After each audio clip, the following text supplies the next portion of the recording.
पितृदेवत्व च एते अपि पूज्या सत्कर्तव्य, इनको भी पूज्य ही मानते हुए, इनको भी पूज्य समझते हुए हमें क्या करना चाहिए, ये भी पूज्य ही हैं।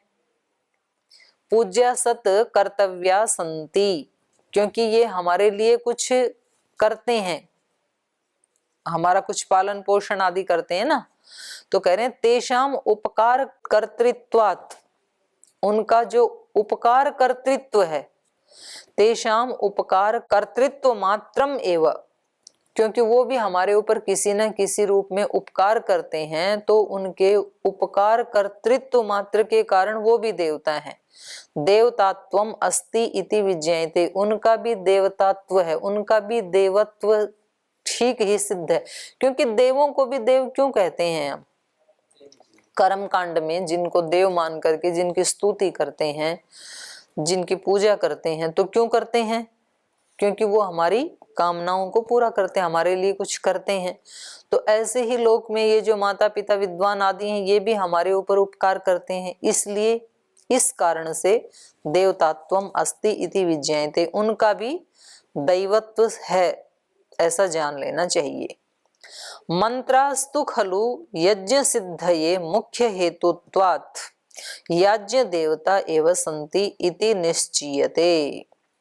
लेकिन कह रहे हैं मंत्रास्तु खलु यज्ञ सिद्धये, यज्ञ में मंत्र, यज्ञ सिद्धये, यज्ञ की सिद्धि में तो मंत्रास्तु मंत्र ही मुख्य हेतुत्वात्, मुख्य हेतु होने से याज्ञ देवता एव, यज्ञ के देवता होते हैं।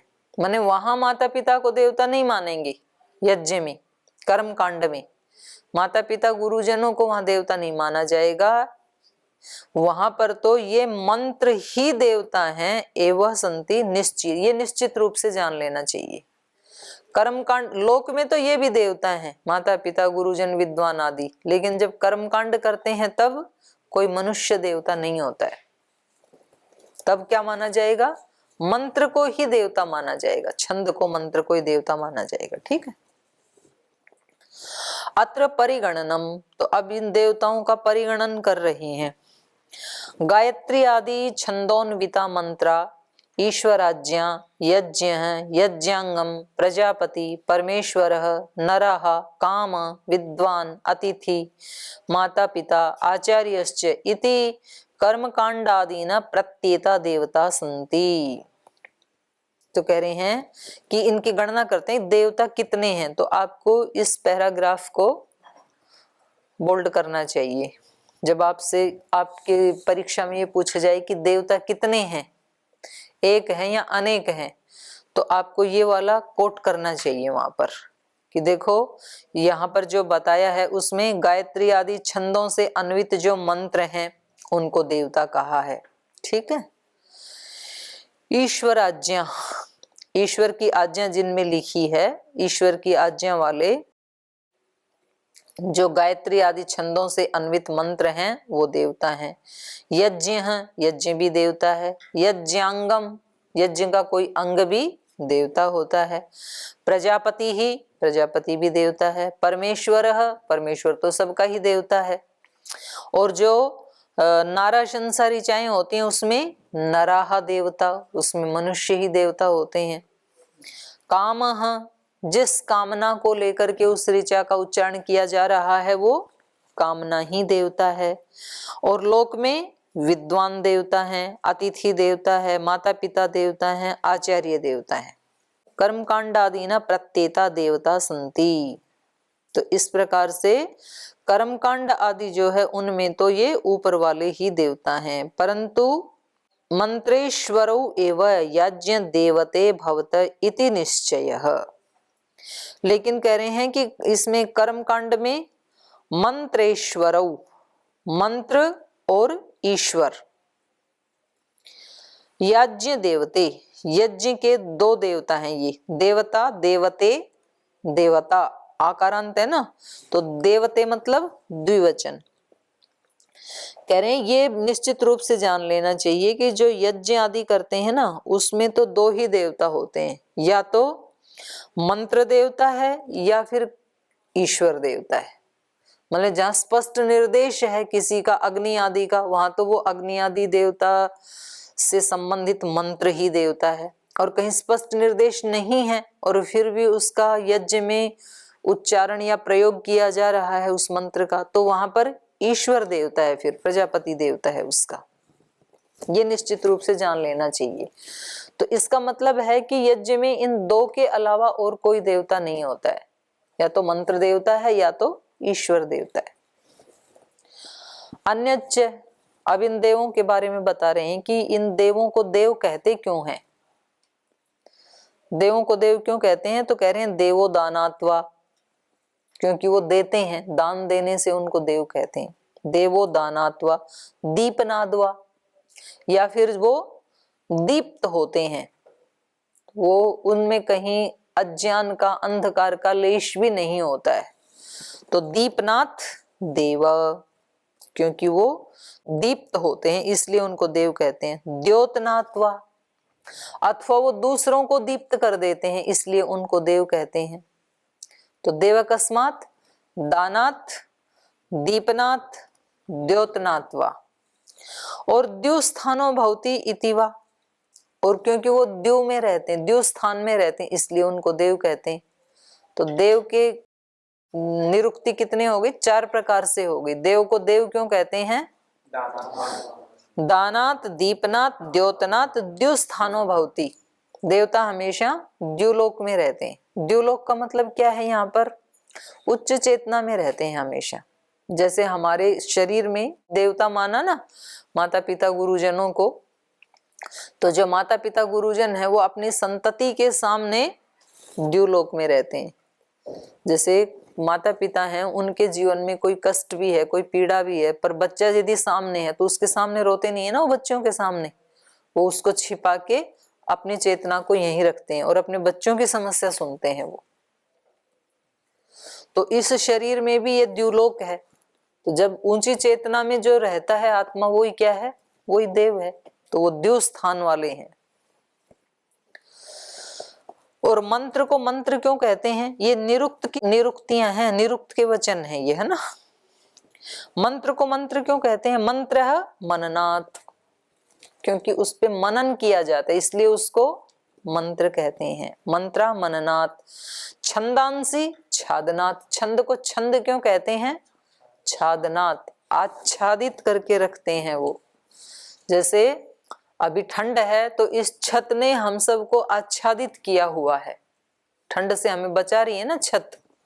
तो ऐसे ही ये ऋचाएं हमें आच्छादित करके रखती हैं, ढक के रखती हैं, माने कोई भी आसुरी शक्ति हमें तंग नहीं कर सकती है। तो इसलिए उपनिषदों में भी जो देवासुर संग्राम दिखाते हैं, तो देवों को जब कहीं भी शरण नहीं मिली तो लास्ट में जाके उन्होंने मंत्रों की शरण ली, ऋचाओं की, तो उन्होंने उनको आच्छादित कर लिया। तो इसलिए उसको क्या कहते हैं, छंदांसी, छंदांसी छादनाथ। अब इनका अर्थ बता रहे हैं ये तो मुख्य प्रमाण थे निरुक्त के। अस्य अर्थ है, अब इसका अर्थ बता रहे हैं। देवो दानात्, देव को देव क्यों कहते हैं, दानात्, दान के कारण। यत स्वस्वत्व निवृत्ति पूर्वकम परस्वत्व उत्पादनम तद्दानम भवति। देवों को देव क्यों कहते हैं, दान के कारण। दान क्या है, यत स्वस्वत्व निवृत्ति पूर्वकम, जो स्वयं अपने स्वत्व की निवृत्ति करके, अपने स्वत्व की निवृत्ति करके माने अपने स्वार्थ की निवृत्ति करके, अपना कोई स्वार्थ नहीं है, स्वस्वत्व निवृत्ति पूर्वकम परस्वत्व उत्पादनम, किसी दूसरे को कुछ देते हैं, अपने स्वार्थ को हटा करके किसी दूसरे को कुछ देते हैं, तद दानम भवति, उसको दान कहते हैं। लोक में भी दान किसको कहा जाता है, भाई मेरे पास 1000 रुपए है तो मैं 1000 रुपए से कुछ अपने सुख के लिए भी तो खरीद सकती हूँ ना, पर मैंने अपने स्वत्व की निवृत्ति करके, अपने सुख की निवृत्ति करके वो किसी दूसरे के स्वत्व की उत्पत्ति के लिए दे दिया, तो उसको क्या कहा जाएगा, दान। यत स्वस्वत्व निवृत्ति पूर्वकम परस्वत्व उत्पादनम तद्दानम भवति। और दूसरा देव को देव क्यों कहते हैं? दीपनाथ। दीपनाथ का मतलब क्या है? दीपनम प्रकाशनम, क्योंकि वो प्रकाशित रहते हैं हमेशा, इसलिए उनको देव कहते हैं। और देवों को देव क्यों कहते हैं? द्योतनाथ। द्योतनम मतलब प्रकाशित करना, तो प्रकाशित कैसे करते हैं देव? उपदेश आदि कमच, उपदेश आदि दे करके ही तो हमें प्रकाशित करते हैं विद्वान आदि। अत्र दान शब्देन ईश्वर विद्वांसः मनुष्याश्च देवता संज्ञा सन्ति। तो यहाँ जो दान शब्द है उससे क्या ले लिया जाएगा? ईश्वर भी ले लिया जाएगा, विद्वान भी, मनुष्य भी, ये सब देवता संज्ञक हो जाएंगे। क्योंकि देने वालों में कौन कौन आ जाता है? ईश्वर तो है ही है, ईश्वर तो सब देता ही है। उसके अलावा विद्वान भी हमें देते हैं। देवो दानात कहा ना, तो इस वाली निरुक्ति के अनुसार कौन कौन देव बन जाएंगे? ईश्वर, विद्वान और माता पिता, मनुष्य, कोई भी, ये सब देवता बन जाएंगे। क्योंकि ईश्वर भी दान देता है हमें, और विद्वान हमें ज्ञान देते हैं तो वो भी दान देते हैं, और माता पिता हमें ज्ञान भी देते हैं और अपना अर्थ भी देते हैं पालन पोषण आदि करने के लिए, तो इसलिए वो भी देवता हैं। और दीपनाथ, ये जो निरुक्ति है दीपनाथ देव है, तो इसमें कौन आएंगे? सूर्य आदि आएंगे, क्योंकि वो ही दीप्त है ना, प्रकाशमान वो ही है। तो दीपनाथ सूर्यादय, सूर्य आदि आ जाएंगे। द्योतनाथ मातृ पितृ आचार्य अतिथिश्च, जो हमें द्योतित करते हैं, हमें प्रकाशित करते हैं। तो दानात में भी मनुष्य, माता पिता आदि आ जाएंगे, और द्योतनाथ में भी आ जाएंगे, क्योंकि वो हमारी जो छिपी हुई शक्तियां हैं उनको अभिव्यक्त करने में निमित्त बनते हैं, हमें द्योतित करते हैं, प्रकाशित करते हैं वो। तो इसलिए कहा द्योतनाथ, द्योतित करने से, प्रकाशित करने से। मातृ पितृ आचार्य अतिथयश्च, माता पिता, आचार्य और अतिथि, क्योंकि अतिथि भी जब घर में आते हैं तो वो हमें कुछ उपदेश दे करके जाते हैं, तो उससे भी हमारे जीवन में दीप्ति आती है। तो ये सब हमें दीप्त करते हैं, ये हमें प्रकाशित करते हैं, ये हमें प्रेरित करते हैं, इसलिए ये भी देवता हैं। तथा द्यौः किरणा आदित्य रश्मयः, और वैसे ही ये द्योतनाथ में कौन कौन आ जाएंगे? सूर्य की किरणें भी आ जाएंगी, सूर्य भी आ जाएगा, क्योंकि वो भी हमें प्रकाशित करते हैं। अंधेरे में तो दिखेगा नहीं ना कौन खड़ा है, जब किरणें आएंगी तो वो हमें द्योतित करती हैं कि फला व्यक्ति खड़ा है, तो इसलिए उनको भी देवता कहा। द्यौः किरणा आदित्य रश्मयः प्राण सूर्यादयः, सूर्य भी हमें प्रकाशित करता है और प्राण भी हमें प्रकाशित करता है। हमारी पहचान ये फला व्यक्ति है, ये किसके कारण है? प्राण के कारण। यदि प्राण नहीं है तो व्यक्ति को उठा के फूंक देंगे, फिर तो कहाँ पहचान रहेगी उसकी। तो इसलिए इनको प्राण को भी देवता कहा, आदित्य को भी देवता कहा, आदित्य रश्मि को भी देवता कहा। तो इसलिए कहा प्राण सूर्यादयो व स्थानम स्थित्यर्थम, क्योंकि हमारी स्थिति के लिए, हमारे अस्तित्व के लिए प्राण ही देवता है।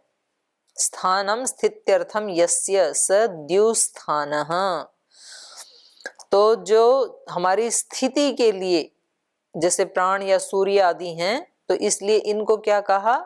द्युस्थानः भवति इति, सबसे ऊपर। द्यु मतलब सबसे ऊपर, तो सबसे ऊपर हमारे अस्तित्व में क्या है? प्राण, क्योंकि प्राण से ही हम जिंदा हैं, तो इसलिए प्राण को भी क्या कह दिया? द्युस्थानात। ये जो निरुक्ति दी थी इसमें क्या क्या आ जाएंगे? सूर्य आदि, सूर्य द्युलोक में ही रहता है, और दूसरा प्राण आदि, क्योंकि प्राण ही हमारे सबसे ऊपर है। सब इंद्रियों से ऊपर क्या है? प्राण। एक एक इंद्रिय जाने लगे तो भी इस मनुष्य का जीवन बचा हुआ था, लेकिन जब प्राण निकल करके जाने लगे तो सबने त्राही त्राही मचा दी कि भाई आप मत जाओ, क्योंकि आपके बिना हम सब नहीं रह सकते हैं। तो इसलिए प्राण को भी देवता कह दिया। प्रकाशका नाम अपि प्रकाशकत्वात् परमेश्वर एव अत्र देवो अस्ति इति विज्ञेयम्। लेकिन कह रहे हैं इन सब देवताओं के ऊपर भी, ये सब हमारे प्रकाशक हैं, हमारी शक्तियों को अभिव्यक्त करने वाले हैं, लेकिन प्रकाशका नाम अपि प्रकाशकत्वात्, प्रकाशकों का भी प्रकाशक होने के कारण, माता पिता गुरु आचार्यों का भी प्रकाशक कौन है? ईश्वर। प्रकाशका नाम अपि प्रकाशकत्वात् परमेश्वर एव अत्र देवो अस्ति। वास्तव में देव कौन है? एक परमेश्वर ही है। तो ये प्रश्न है ना कि देव कितने हैं, एक हैं या अनेक हैं? तो अनेक भी हैं लोक व्यवहार की दृष्टि से, कर्मकांड आदि की दृष्टि से, लेकिन उनके भी ऊपर एक ही देव है, वो प्रकाशकों का भी प्रकाशक है, इसलिए देव एक है। अत्र प्रमाणम, और इसका प्रमाण भी मिलता है, तो ये इन्होंने उपनिषद का दिया है प्रमाण।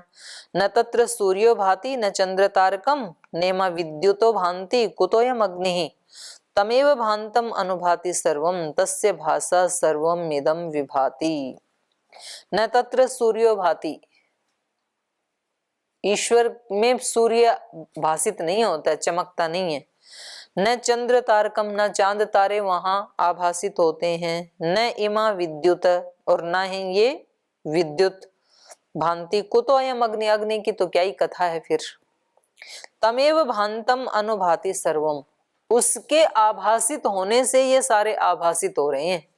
सूर्य की आभा से ईश्वर आभासित नहीं होता है, बल्कि उसकी आभा से सूर्य चंद्र आदि आभासित होते हैं। तमेव भांतम अनुभाति सर्वम तस्य भासा सर्वम इदम विभाति, उसकी ही भा से, उसी की दीप्ति से ये सब कुछ दीप्त हो रहा है। सूर्य चंद्र आदि जो है उसी का अर्थ कर रहे हैं। तत्र नैव परमेश्वरे सूर्यादयो भांति, उस परमेश्वर में ये सूर्य आदि नहीं, न भांति, न भांति मतलब प्रकाशम न कुर्वन्ति, ये सूर्य आदि ईश्वर को प्रकाशित नहीं करते हैं, किंतु तमेव भांतम प्रकाशयन्तम अनुपश्चात ते ही प्रकाशयन्ति, बल्कि उसके प्रकाशित होने से, ईश्वर के ही प्रकाश स्वरूप होने से, तेज स्वरूप, ज्ञान स्वरूप होने से, ज्योति स्वरूप होने से,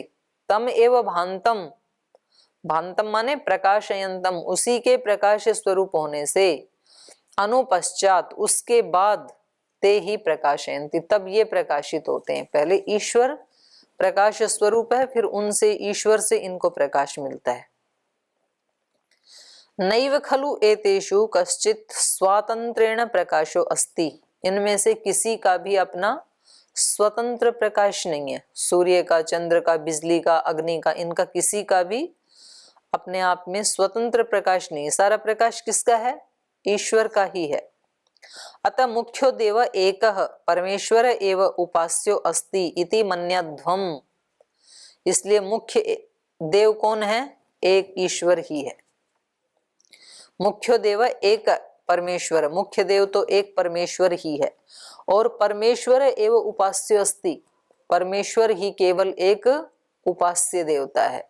इसलिए महर्षि दयानंद ने यही तो कहा कि वह केवल एक ही उपासना करने के योग्य है, उसी की उपासना करनी चाहिए। बाकी के जो देवी देवता हैं वो सब उसी की शक्तियों से आभासित हो रहे हैं।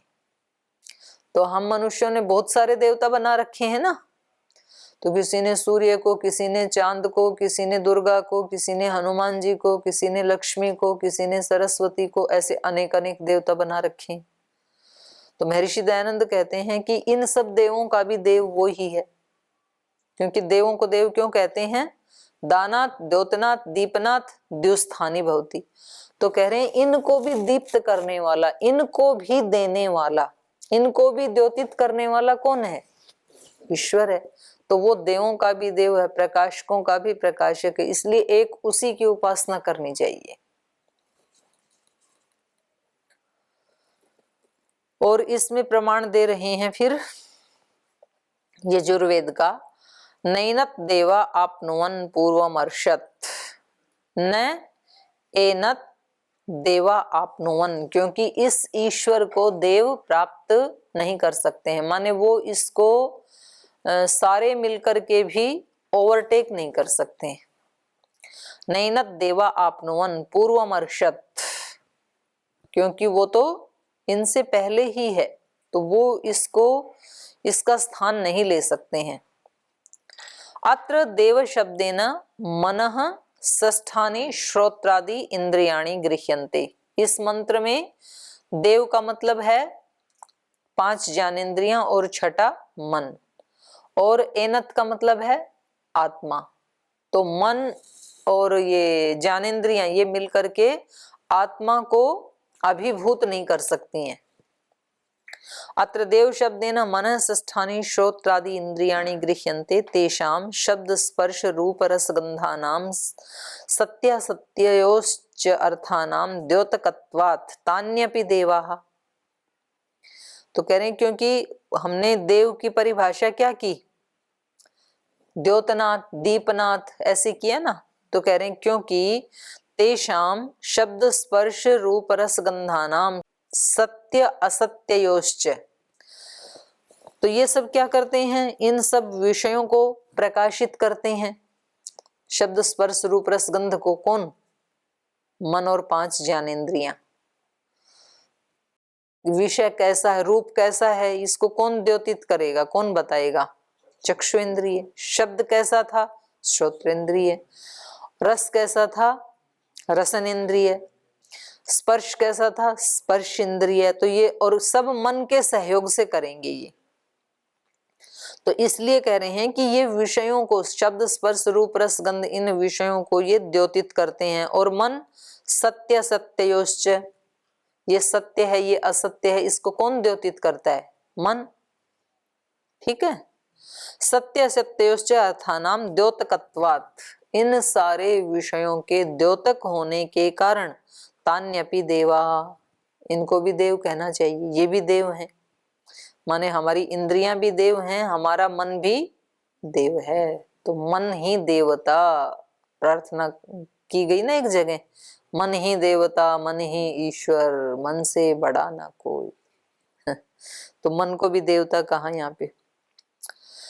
यो देवः सा देवता, कह रहे हैं यहाँ कंफ्यूजन हो रहा है, ये देव क्या है और देवता क्या है। कभी देव शब्द आता है, कभी देवता आता है। तो कह रहे हैं कि दोनों में कोई अंतर नहीं है। यो देवः सा देवता, देव जो देव है वही देवता है, बस उसमें अंतर क्या है, देवा तल इति अनेन सूत्रेण स्वार्थे तल विधानात्। देव शब्द से जब स्वार्थ में तल प्रत्यय कर देते हैं, एक अष्टाध्यायी का सूत्र है देवा तल, देव शब्द से तल प्रत्यय होता है, तो तल प्रत्यय आने से फिर उससे देवता शब्द की निष्पत्ति हो जाती है। तो वहां प्रत्यय अलग अलग अर्थों में आते हैं। तो जब स्वार्थ में प्रत्यय आएगा तो अर्थ में कोई चेंज नहीं होगा, स्ट्रक्चर में चेंज हो जाएगा। तो देव भी उसी अर्थ को कह रहा है, देवता भी उसी अर्थ को कह रहा है। तो ये कह रहे हैं यो देव सा देवता, देवातल इति अनेन सूत्रेण, देवातल इस सूत्र से स्वार्थे तल विधानात्, स्वार्थ में तल प्रत्यय का विधान होने से स्तुतिर ही गुण दोष कीर्तनम भवति। स्तुति क्या होती है, कह रहे हैं गुण दोषों का कीर्तन करना, इसी को स्तुति कहते हैं। लोक में तो स्तुति किसको कहते हैं, केवल गुणों का बखान करे उसको स्तुति कहते हैं। लेकिन संस्कृत में स्तुति किसको कहते हैं, गुण या दोष जो भी है उसका बखान करना, उसका कीर्तन करना। स्तुतिर ही गुण दोष कीर्तनम, गुण या दोष का कीर्तन करना, यही स्तुति है। यस्य पदार्थस्य मध्ये यादृशा गुणाः दोषा वा सन्ति तादृशानाम एव उपदेशः स्तुतिर्विज्ञायते। कह रहे हैं जिस पदार्थ में यादृशा गुणा वा दोषा वा, जैसे गुण है या दोष है, जो कुछ भी है, तादृशानाम एव उपदेश, उसके बारे में वैसा ही उपदेश करना, वैसा ही बोलना, ये क्या है, स्तुति। स्तुतिर्विज्ञायते, उसको स्तुति जानना चाहिए। तद यथा, जैसे मानो तलवार की स्तुति कर रहे हैं ये, तद यथा अयम असि, ये एक तलवार है हाथ में, अयम असि प्रहृतः सन् अतीव छेदनम करोति। प्रहृतः सन्, प्रहार करते हुए, ये एक तलवार है और ये प्रहार करते हुए अतीव छेदनम करोति, बहुत ज्यादा काट देती है, क्योंकि ये कैसी है, शार्प है। तीक्ष्ण धारः, क्योंकि ये तीक्ष्ण धार वाली है, तो ये क्या है, उसकी स्तुति की जा रही है। ये तलवार कैसी है? तीक्ष्ण धार वाली है, इसलिए ये थोड़ा भी प्रहार करते हुए पूरा काट देती हैं। प्रहृत सन अतीव छेदनम करोति, तीक्ष्ण धार स्वच्छ धनुवत नाम्यमान अपि न त्रुट्यति। और ये इतनी स्वच्छ है और इतनी नमनीय है कि धनुष की तरह इसको ऐसे झुका दें, धनुर्वत नाम्यमान अपि, धनुष की तरह झुकाए जाने पर भी न त्रुट्यति, टूटती नहीं है, इतनी फ्लेक्सिबल है ये तलवार। तो ये क्या है? उसकी स्तुति। तो कह रहे हैं इत्यादि गुण कथनम, ये तो गुणों का कथन किया जा रहा है, ये भी स्तुति है। और अतः विपरीत, और इसके विपरीत भी, उसका दोष यदि गिनाएं तो असीना एव तत्कर्तुम समर्थः भवति इति अयसे स्तुति विज्ञेया। तो ये जो गुणों का कथन है, अतः विपरीत, इससे विपरीत, असीना एव तत्कर्तुम समर्थः, असी के द्वारा ही ये किया जा सकता है। भाई ये कहीं किसी का हाथ पैर कट गया तो कहते हैं भाई ये किसने किया? बोले भाई और कौन कर सकता है, तलवार नहीं किया होगा। तो ये उसके विपरीत भी हो गया। यहाँ उसका गुण नहीं कहा जा रहा है बल्कि उसका दोष कहा जाए। तो गुण या दोष जो भी उसके सामर्थ्य है, जो भी उसका विशेषता है, उसका कीर्तन करना ये स्तुति है, इसको स्तुति जानना चाहिए। तद्वत अन्यत्र भी विज्ञेयम, तो जैसे हमने यहाँ तलवार का उदाहरण दिया वैसे अन्यत्र भी जान लेना चाहिए। स्तुति का मतलब है किसी के गुण या दोष का कीर्तन करना। परंतु अयम नियमः कर्म कांडम प्रत्यस्ति, लेकिन ये नियम कर्म कांड को छोड़ करके है। कर्म कांड में स्तुति का मतलब क्या है? कर्म कांड में केवल ईश्वर की ही स्तुति की जाती है। कर्म कांड में देवता कौन है? ईश्वर, या तो वो मंत्र, तो मंत्र के द्वारा भी तो ईश्वर की स्तुति की जा रही है। तो ये किसी के गुण या दोष, तो कह रहे हैं ये कर्म कांड में ऐसे नहीं होगा, क्योंकि ईश्वर के तो दोष तो गिना ही नहीं सकते, तो वहां तो केवल ईश्वर के गुणों का ही हम कीर्तन करते हैं। तो ये वाली बात, ये जो नियम है कर्म कांडम प्रत्यस्ति, कर्म कांड को छोड़ करके है ये नियम। उपासना ज्ञान कांडयोः कर्म कांडस्य निष्काम भागे अपि च परमेश्वर एव इष्ट देवो अस्ति। कह रहे हैं ये कर्म कांड में ऐसा नहीं है।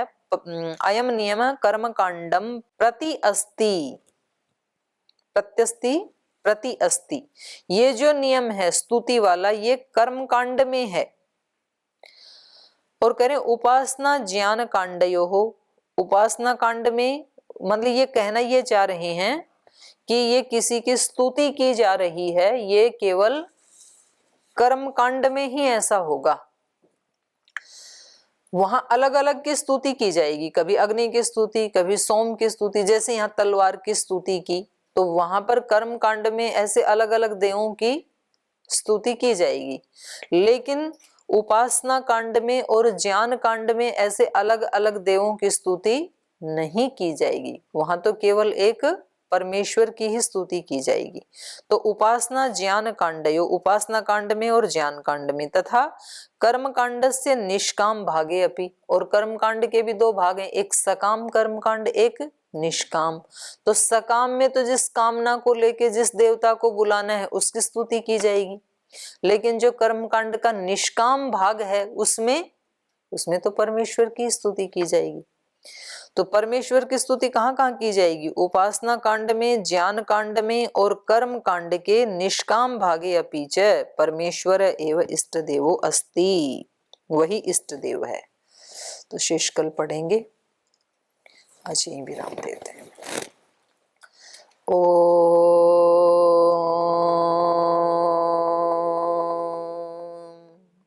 शांति शांति शांति। श्री गुरुभ्यो नमः।